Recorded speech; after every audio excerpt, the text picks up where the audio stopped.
amigos telespectadores da Rede Vida de Televisão e do programa Páginas Difíceis da Bíblia.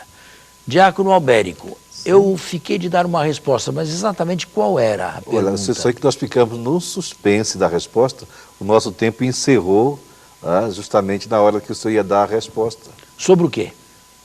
Sobre a questão das leis, por que elas estão apenas inseridas no Pentateuco? Foi daí que surgiu. E o Pentateuco se passa na terra da promessa ou fora da terra da promessa? Espero que o senhor responda. Ele se passa todo no estrangeiro. O Pentateuco não se passa na terra da promessa. Não se passa na terra prometida. O último capítulo do Deuteronômio, que é o 34, a morte de Moisés, Moisés vê a terra, mas não entra. Ah, tá, é isso mesmo. Era preciso colocar aí um ponto final num primeiro conjunto de livros. Por quê? Porque os exilados e repatriados tinham a consciência de que a terra não lhes pertencia mais. Era dos reis da Pérsia. Eles estavam ali por liberalidade dos reis da Pérsia. Mas deveriam viver todas aquelas leis judaicas. É possível ou não viver a Torá, o conjunto das leis judaicas, em terra estrangeira? É possível ou não? Ou precisamos de uma terra própria, de uma terra efetivamente nossa? A terra não é nossa, mas nós podemos mesmo assim, no estrangeiro, viver a Torá. Então, para se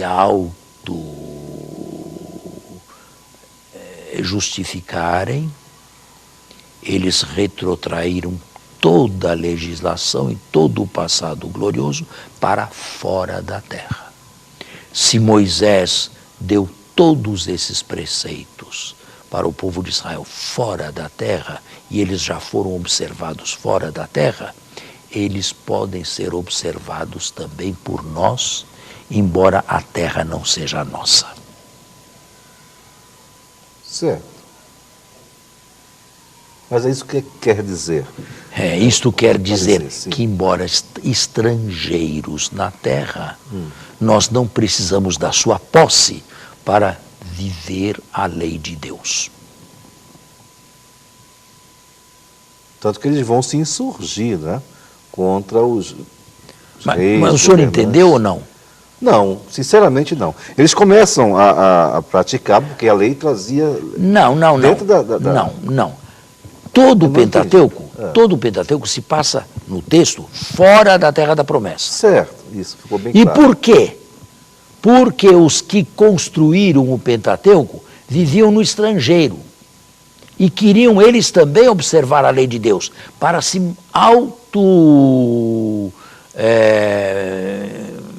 comprometerem.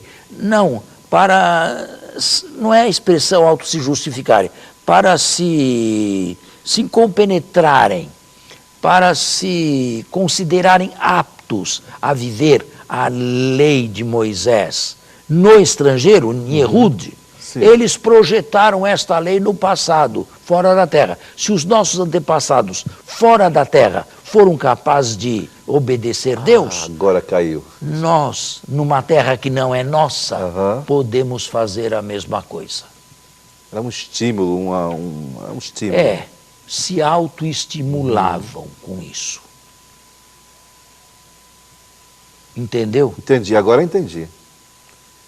Agora eu entendi. Foi um estratagema. Tudo se passou fora da terra. Então, isto significa que fora da terra nós também podemos observar a lei de Deus. Não precisamos da posse da terra.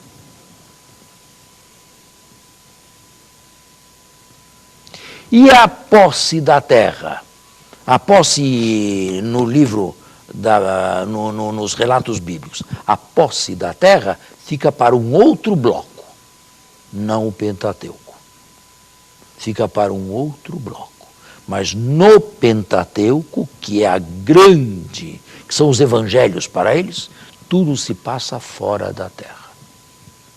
Meu caro Albérico, até hoje, os judeus se mantiveram na sua identidade, esparramados por todo o mundo. A fundação do Estado moderno de Israel se deu em 1948. Até então viviam no mundo inteiro, em todas as nacionalidades, na Espanha, na Rússia, na Polônia, e nos Estados Unidos. Com a guerra vieram para a América Latina. Qual é a identidade judaica? O judeu precisa de uma terra, o judeu não precisa da terra. O que faz com que judeu seja judeu? Isto aqui. Nascido de mãe judaica, e isto aqui se tornou uma espécie de pátria portátil. Onde quer que se esteja, se é judeu, se vive isto aqui. Não é preciso estar na terra. A terra não era deles mais, a terra era da Pérsia. Mas, mesmo vivendo em território persa, eles podiam observar a lei de Deus. Daí a importância de estarem onde quer que estivessem, passarem de pai para filho, para criança. Daí a importância para nós cristãos também. Nós precisamos de um Estado confessional, nós precisamos de um Estado oficialmente católico. Não. Nós podemos ser minoria, e minoria insignificante no Estado. Basta que nós tenhamos os evangelhos e vivamos ali o evangelho. Essa é a nossa identidade. Não é preciso que nós vivamos numa pátria católica, onde as leis da igreja sejam leis do Estado ao mesmo tempo. Já me lembro a frase de Jesus, né? Se vos amardes uns aos outros, é nisso que sereis reconhecidos como meus seguidores. E isso em qualquer lugar do mundo. Agora, e a história da Terra? A história da Terra é uma história triste. É uma história triste. Começa com umas conquistas, bom, eu já disse o que deveria dizer a respeito das conquistas entre aspas, mas no livro de Josué, fora do Pentateuco, começa com umas conquistas e termina com o povo, primeiro Israel e depois Judá, final do segundo livro dos reis, literalmente varridos da terra. Isto é, o período em que a terra foi nossa não foi um período glorioso, foi um período de desobediências, capítulo 17 do segundo livro dos reis, foi um período de desobediências, de rebeldia, e por castigo fomos varridos da terra. A segunda promessa, a terra onde corre o leite e o mel, se tornou uma terra de maldição, da qual eles foram expulsos. Primeiro Israel e depois Judá. E nunca mais a reconquistaram. Se não levarmos em conta a construção moderna do Estado de Israel, de 1948, que é um Estado laico. Está aí o período da laico terra. Desde o início? Desde o início foi laico. Está aí a história da terra, da promessa da terra. Porém, está vendo que esta promessa da terra, na verdade, não se deu? Ou melhor, se deu parcialmente, se deu precariamente. Como assim? Entraram na história bíblica, certo. Conquistaram, entraram, mas depois foram varridos. Se deu precariamente. Não, a promessa, ela existiu. Pois é, mas... O cumprimento dela... O cumprimento dela foi precário. O que adianta entrar para depois ser expulso? O que adianta entrar para depois sair? Já no Antigo Testamento e na época do pós-exílico, esta promessa da terra passou por uma grande e violenta espiritualização. E é interessante que onde Josué começa a conquistar a terra, Jesus no Evangelho começa a falar do reino dos céus. E o reino dos céus é iminente, está de alguma forma já presente, mas não consumado.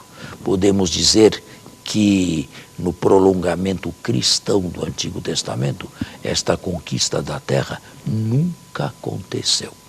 De fato, para sempre, decididamente, e como pátria nunca aconteceu. Ela acontecerá quando entrarmos no céu. Enquanto isso, somos viajantes, peregrinos, onde quer que estejamos. Somos inquilinos e vivemos aqui embaixo um tempo de inquilinato.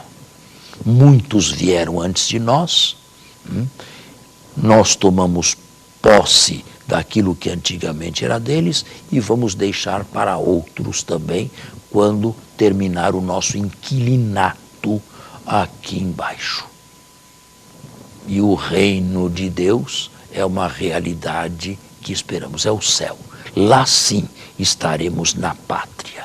Enquanto isto não acontecer, esteja onde estiver, estará no exílio. Seja o que for, será um peregrino.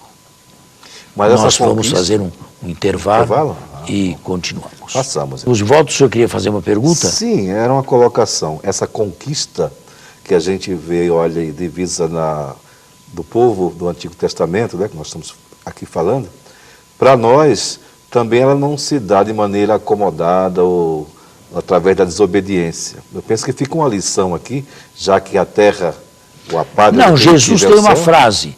Jesus tem uma... A partir de João, o reino do céu sofre violência. Violência, é isso. E são os violentos que se apoderam dele. Quem são os violentos?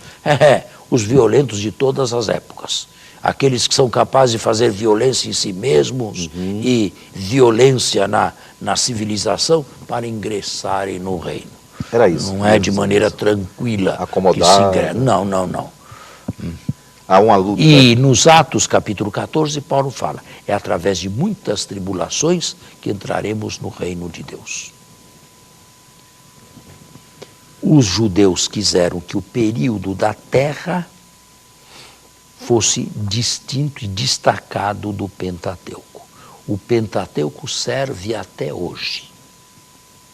Qualquer judeu nascido em qualquer lugar, se ele tem a Torá, a lei de Moisés e observa, ele é judeu. Certo? Ele precisa da Torá e dos escritos. É isso? Só para eu Os entender. escritos não têm para eles a importância da Torá. Sim, são livros bíblicos também, mas eles distinguem a lei de Moisés e os profetas. E os profetas não fizeram outra coisa se não exigirem o cumprimento da lei mosaica. Nunca nenhum profeta legislou. Sempre exigiram o respeito e o compromisso às leis mosaicas, todas elas atualmente no Pentateuco. O que significa que já existiam antes de receberem a redação final. Existiam como tradições orais, pelo menos como tradições orais. Se não, alguma coisa já escrita também. E esta lei é completamente diferente da lei de outros povos da época? Tem uma curiosidade sobre isso?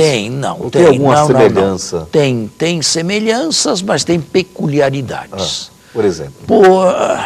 Por exemplo, tudo aquilo que envolve Deus, em Israel foi filtrado por causa do monoteísmo. O monoteísmo. Os outros povos, como não tinham monoteísmo, não precisavam filtrar nada. Tudo o que foi emprestado de fora não deixou de ser filtrado a partir da fé intransigente e monoteísta de Israel. Diversos provérbios do livro dos provérbios vieram de fora. Sabedoria de todos os povos, mas foram filtrados. Entendi. Pelo monoteísmo. E outros textos e sagas e lendas e histórias que buscaram do passado, todas elas filtradas. E eles não são monoteístas desde o início, não? Não, eles foram monoteístas a partir do pós-exílio, do exílio e do pós-exílio. E foi lá que o Pentateuco recebeu a última redação, e esta última redação foi fruto de compromisso entre os que voltaram, os que nunca tinham saído, os que tinham sido absorvidos. Todos estes queriam ter uma parte aqui. E por isso mesmo o Pentateuco é não apenas obra de compromisso, mas todas as partes envolvidas queriam ouvir a sua voz. E por isso mesmo é um livro que às vezes se prolonga demais, outras vezes reduplica o mesmo episódio. Todas as partes queriam estar envolvidas. Todas as partes queriam que o seu modo de pensar estivesse aqui. E por isso essa obra de compromisso é essencialmente uma obra incompleta.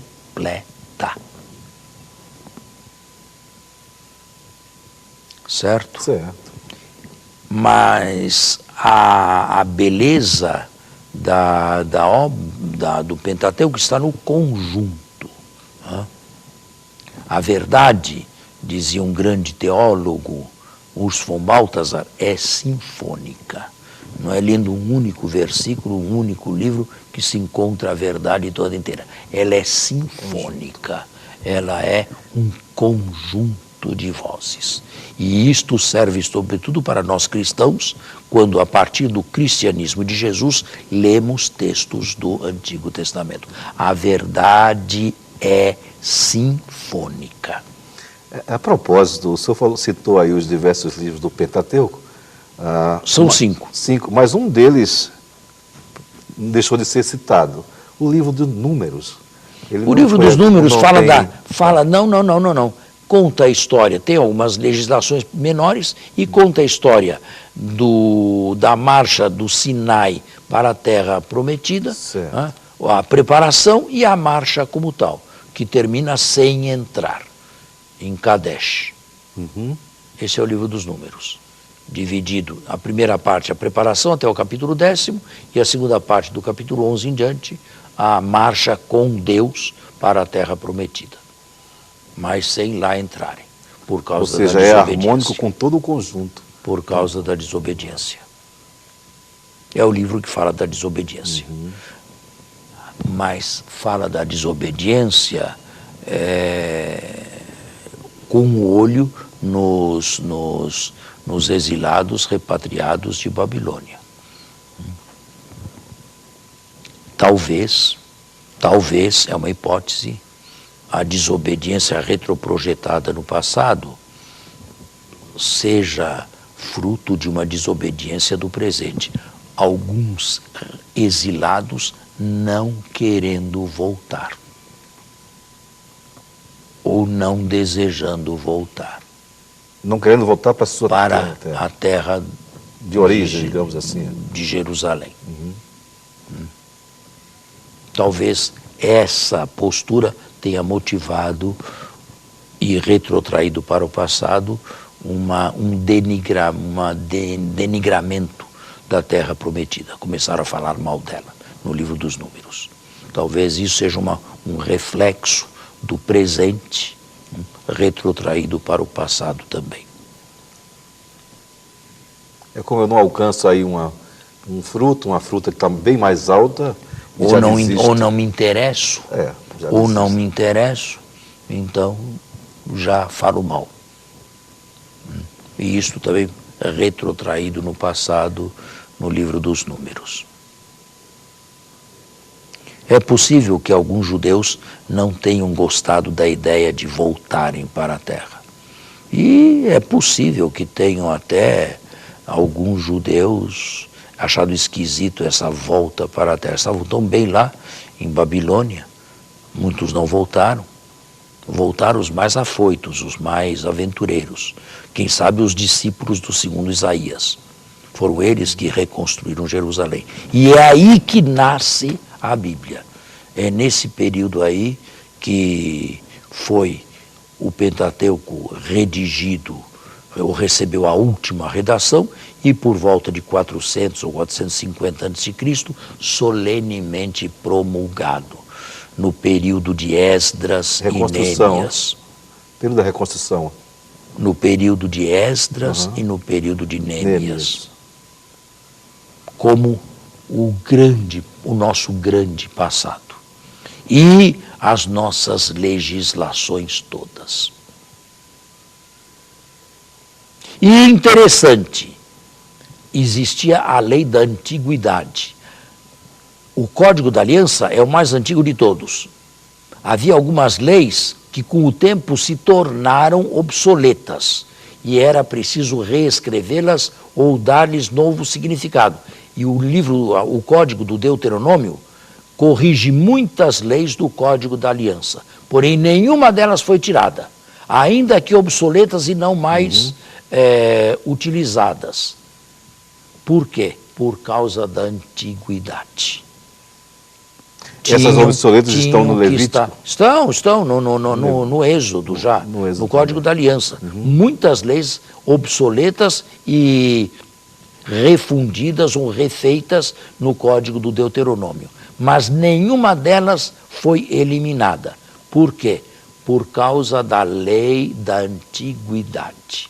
O que é antigo tem que ser conservado. E de resto, estas leis não eram feitas, não eram como o nosso Código Penal, que deve ser seguido à letra. Eram simples textos a serem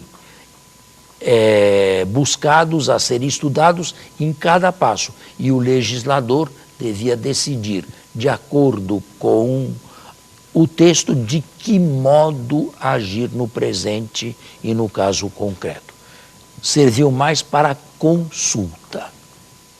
Mas o antigo, ainda que fosse obsoleto, ficava também.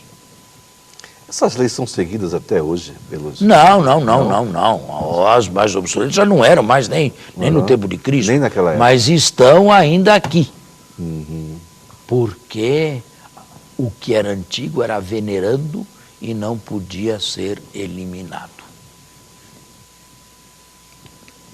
Bom, eu cheguei a um certo final, o final do Pentateuco e o final da pré-história de Israel. Quanto conteúdo, quantas lições aí que podemos trazer para nossas vidas, né, pessoal? Lembre-se sempre, o Pentateuco retrotraído no passado motiva o presente. Sim. Motiva o presente, também fora da Terra. A Terra passou para uma outra coleção de livros, chamados livros deuteronômicos, ou literatura deuteronomista. Começa com a conquista e termina com a expulsão.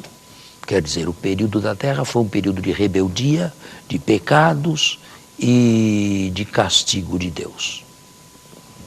E a promessa da Terra ainda se continua até os dias de hoje, inclusive para nós cristãos. Perfeito. Não estamos na nossa terra, embora o senhor tenha nascido aqui no Brasil também, estamos no inquilinato, a nossa pátria não é aqui. Não temos aqui pátria definitiva. Não temos aqui cidade definitiva, diz o autor da Carta aos Hebreus. Está bem claro? Está bem claro. Então, tome nota, por favor, de onde ficamos para o próximo. Nós exploramos o Pentateuco. Exatamente. E o nosso tempo está encerrado. Temos que nos despedir dos telespectadores e voltar na próxima semana, se Deus quiser. Meu caro telespectador, espero que você possa refletir profundamente sobre esses que nós estudamos aqui durante esse período e que traga para a sua vida pessoal. Até o próximo sábado, com a bênção e a graça de Deus.